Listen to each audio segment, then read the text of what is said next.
What's good, Skins fans? So today I want to go over free agency. Free agency really is not that far away. It's in March. So we're going to go over wide receivers, the options that we have at wide receivers. Now, the big question is, should we even target a free agent wide receiver? Because if you look at the team already, we already have Terry McLaurin as our number one wide receiver. And I'll just go over the guys that we have right now. Steve Sims at slot. Those are the two shoe-ins for starting receivers for me next year. It's Terry McLaurin, Steven Sims. The third guy is Calvin Harmon. Now, I like Calvin Harmon. I'm happy we got him with the sixth round pick. I think he's a steal in the sixth round, but he still hasn't really proven yet that he should be a number two receiver. I like him. He has that Pierre Garçon type of body, that possession receiver, and I really like that out of Calvin Harmon. Calvin Harmon had some nice catches last year, the one-hand catch against the Lions. So he showed flashes, but he hasn't proven it yet. So Paul Richardson is going to be cut to me and released. I think we're going to keep Trey Quinn possibly, just for depth. And we do have Cam Sims. So those are the five receivers to me that will be in training camp, at least in training. I think Cam Sims will at least make it to training camp. Trey Quinn, who knows? But I know Paul Richardson will not be there. But for sure, I know Terry McLaurin will be there on a rookie contract. Steven Sims on a rookie contract. Calvin Harmon on a rookie contract. Trey Quinn on a rookie contract. Cam Sims on a rookie contract as well. So not a lot of money spent in the wide receiver position once you cut Paul Richardson. So you look at the options this year. A lot of people are saying AJ Green. A lot of people are saying Amari Cooper. And we'll go one by one with the receiver, talking about each receiver here at each position. So we'll start with AJ Green, man. AJ Green is incredible, man. He's been a Pro Bowler, All Pro for most of his career. Did not play at all in the 2019 season. Has been super productive overall. I forgot the injury. I think he had a bad ankle injury in training camp. And just ended up not playing. I don't blame him for not playing. Now next year, I think the Bengals want to franchise tag him. That's what I've been hearing. Now, if they do not franchise tag him and let him walk, a deal for the Redskins would have to be probably I wouldn't do a long-term deal. He is 32 years old, which really isn't super old for a receiver. Julio Jones, I think, as well, is in his 30s as well. He's like 31, 32, something like that. And there's still a lot of productive receivers at the age of 32. We see Randy Moss, those guys like Jerry Rice. Those are Hall of Famers. AJ Green probably will make the Hall of Fame as well if he can keep it up for, I say, 2 or 3 more years. He could probably make the Hall of Fame. You can still be a productive receiver at 32 years old. You really can.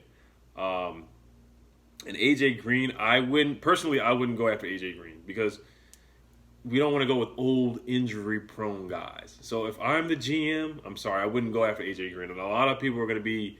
I think it's 50-50 for Redskins fans. There's a lot of people who don't want AJ Green because of the injury history, him being injured, and he's old. And you're going to have to spend a lot of money. You're going to have to throw a bag at AJ Green. You're going to have to throw at least $15 million or $17 million. And, we don't want to be that team that signs old free agents like we did back in the 2000s. And we haven't done that in a while. We haven't gotten guys like Bruce Smith, Jason Taylor, Deion Sanders, old guys like that. We haven't made moves like that in a little while. The Landon Collins free agent signing, he's still young. He's 26, 20-something. He's still very young. So that was a good deal to me to sign Landon Collins. Me, I just wouldn't sign. Personally, I wouldn't sign AJ Green. I think he's going to go to the Patriots. I think he wants to win a ring, and that's just not going to happen with the Redskins next season or 2 years from now. I just don't think so. But we'll see. Who knows? We got Ron Rivera now, so who knows? And Jack Del Rio, so 2 really good coaches. Next on the list, of course, is Amari Cooper out of the terrible Dallas Cowboys. Amari Cooper is a really good receiver. He's really darn good. I can't even hate on the guy. He's really freaking good. Look at his stats from last year. 79 catches for 1,189 yards and 8 touchdowns. Terry McLaurin really wasn't too far off from Amari Cooper's stats. So we already have a number one receiver, honestly. And once again, the question is, do we really need to sign a free agent wide receiver? Do we really need to throw big money at a free agent wide receiver? I don't really think that's necessary. Now, to get Amari Cooper, he's looking for about $20 million per year. And I think Amari Cooper is that good. That's just my opinion. I think a lot of people think that he's really not that good. He does drop passes. He does pout on the sideline. He's not as bad as an Odell Beckham or as an Antonio Brown with pouting or anything like that. Nowhere near as bad as those guys. But you can see on the sideline he was frustrated with Dak Prescott a couple games. I mean, who wouldn't be? Because Dak There's some games where Dak just doesn't show up and he disappears. But you can see the frustration on Amari Cooper's face. But Amari Cooper's really, really good. He's so good, man. It's ridiculous how good he is. The tiptoe catches, falling out of bound catches. But there's just some games. There's some games where Amari definitely did disappear. That Eagles game, he disappeared. At the game against the Jets, where they lost, he disappeared. So there's some times where you're like, where is Amari Cooper at? But Amari's really, really good. So me, if I'm the GM, I wouldn't throw $20 million on Amari Cooper. So I'll pass on him as well. Next up is Emmanuel Sanders. These are the big name guys. 33 years old. Amari Cooper's 26 years old. He's still young. Emmanuel Sanders is 33 years old. He's traded to the San Francisco 49ers from the Broncos. Still very, very, very productive. He had a bad Achilles injury, I want to say in 2017 or 2018. I can't really remember which year it was. But if you look at Emmanuel Sanders' stats, 66 catches for 869 yards and 5 touchdowns. Very, very productive from a so-so quarterback in Jimmy G. Jimmy G has gotten a lot better, though. But Emmanuel Sanders has made him better, and he really has been a big difference for the San Francisco's 49ers offense with George Kittle and Emmanuel Sanders and Deebo Samuel. So he's really, really helped out. I really feel like Emmanuel Sanders would be a good number 2 receiver for Terry McLaurin. So out of all the big names, honestly, I would like to see Emmanuel Sanders. I would do a two-year deal for about $10 million a year, 2-year, $20 million deal. Really would not be bad to me at all. If it was up to me, I would just draft a receiver. But out of all the big names, I would probably target Emmanuel Sanders for about 2 years. He's still really, really productive. Look at his highlights, man. I'm going to put a link to some of his highlights with the San Francisco 49ers. He's still a really, really productive receiver. And you're not going to have to throw $20 million like A.J. Green or Amari Cooper to Emmanuel Sanders. Emmanuel Sanders is still a really good number 2 receiver. Him and Terry McLaurin, that would be a nasty duo. Now, Terry and Amari would be a nasty, nasty duo as well, but you just have to pay too much money to Amari Cooper, and you have to pay too much money to A.J. Green. Next on the list is Robbie Anderson, which is a fan favorite. I've heard a lot of people want Robbie Anderson. Robbie Anderson is looking for a bag as well. A lot of these guys want to get paid, man. Haven't really had a lot of big money with some of these guys. Like Amari Cooper, this is going to be his first big check, and this is going to be Robbie Anderson's first big free agency for him as well. Robbie Anderson is a speedy receiver, speed demon at the receiver position. 52 catches for 779 yards and 5 touchdowns. Pretty productive year from Sam Darnold, who usually sees ghosts. So Robbie Anderson was very, very productive. Age 20, he's 27 years old.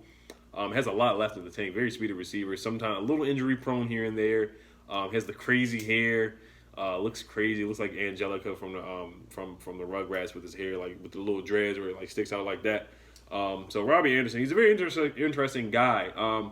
He's going to look for $10 million, $11 million, maybe even $12 million per year. I assume he's going to look for maybe like a Paul Richardson kind of contract, maybe like a 5-year, $45 million contract or something like that, or 5 years, $43 million contract, something like that. So we've had trouble with guys like that. We had trouble with Paul Richardson now, and then possibly a Robbie Anderson, who's a lot better than Paul Richardson in my opinion. I really, really do like Robbie Anderson. I think he can really stretch the field. I think he could help Terry McLaurin. I think he could help Steven Sims. That would be a nasty trio right there with Terry, Steve, and Robbie Anderson. So I wouldn't be mad if the Redskins went after Robbie Anderson, but personally I wouldn't go after Robbie Anderson. I think we should just go for the draft in the 4th or 5th round, or even the 3rd round. Who knows? If we can get a 2nd round pick somehow, I would go for a receiver in the 3rd round. There's a lot of this is a deep receiver class. So if you really wanted to pick, I would probably go with the draft rather than receivers. After those 3 or 4 guys, the talent level or the production level really, really drops off. You have Randall Cobb, who was available, who had 55 catches for 828 yards. He was really productive, but he's a slot receiver. I think we already have a slot guy in Steven Sims Jr., so I wouldn't go for Randall Cobb. Randall Cobb's 30 years old. Randall Cobb had a really good year with Dallas last year in that passing offense. They like to pass the ball a lot. Scott Turner wants to pass the ball a lot in this offense. That's what it sounds like. I forgot what offense he's going to run, but he likes using the tight end. And Carolina, they had some productive guys in DJ Moore. So I think Terry McLaurin should flourish in this new system with Scott Turner. Next up is Danny Amendola. I will pass on him, even though he had a productive year as well. 62 catches for 678 yards.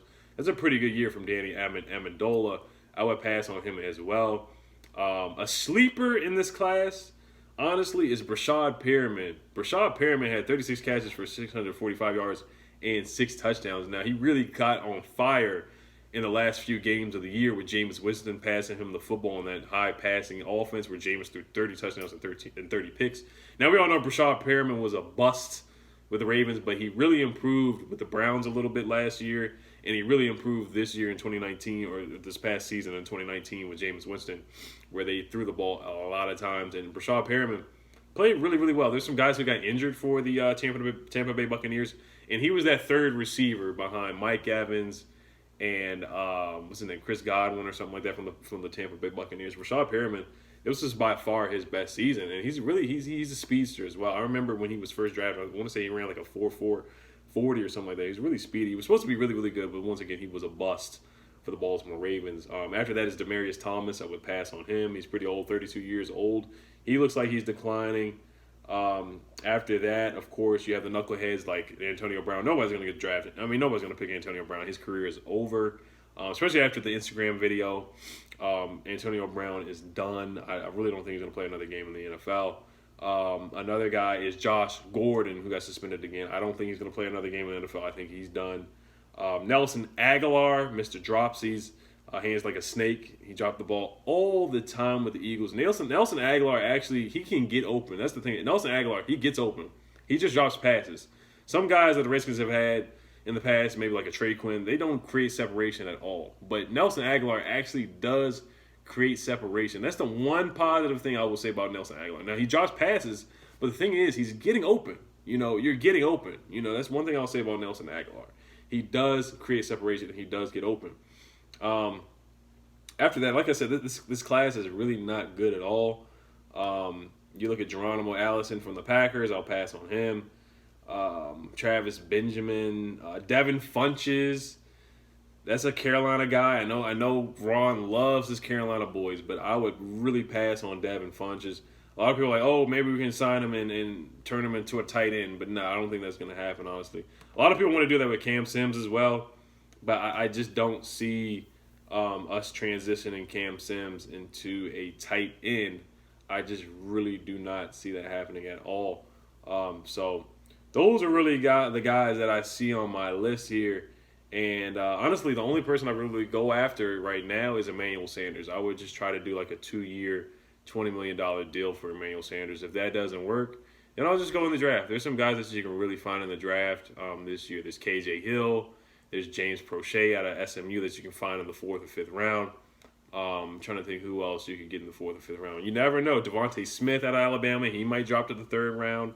A lot of people have him going early in the 3rd round. Don't forget we have the 2nd pick of every round. So we have an early pick. So if Devante Smith somehow, if he just drops to the 3rd round, you have to get Devante Smith. I don't care who else is there. Whatever need you need, I would get Devante Smith out of the 3rd round. Like I said, KJ Hill should be available in the 3rd round. James Prochet out of SMU. Trying to think, there's a receiver out of Notre Dame. There's some other guys, man, that you could definitely get out of the 3rd round, to be honest with you. I'm looking at some guys right here on this list, but you can definitely find a receiver in the 3rd or 4th round, definitely. There's Jajuan, I want to say his name is Jajuan Johnson out of Tennessee. You could probably get him. That's a big body. Tamarian Terry out of Florida State. That's a big body right there. The guy out of Arizona State, I think his name is Kenny Ayuk. I don't know if he's going to drop to the 3rd round or 4th round. I highly doubt it, but that would be a heck of a pick right there. So let me know what free agents you guys would target, what free agent guys you would pick or sign, or should we just go through the draft and sign guys right there? So right now, like I said, it would be Terry McLaurin, Steven Sims, Calvin Harmon, Trey Quinn, and Cam Sims. If it was up to me, it would be the only free agent guy I would go after would be Emmanuel Sanders. So it would be Terry McLaurin, wide receiver number 1, Steven Sims in the slot, and then Emmanuel Sanders on the other side of the field at our wide receiver number 2 position for about 2 years. So that would be a pretty darn good signing to me. If not, then you can just go to the draft. And I have no problem with going to the draft. So let me know what you guys think. All right, y'all. Hail to them Skins. Hail to them champs. Hail to them champs. All right, y'all. Peace.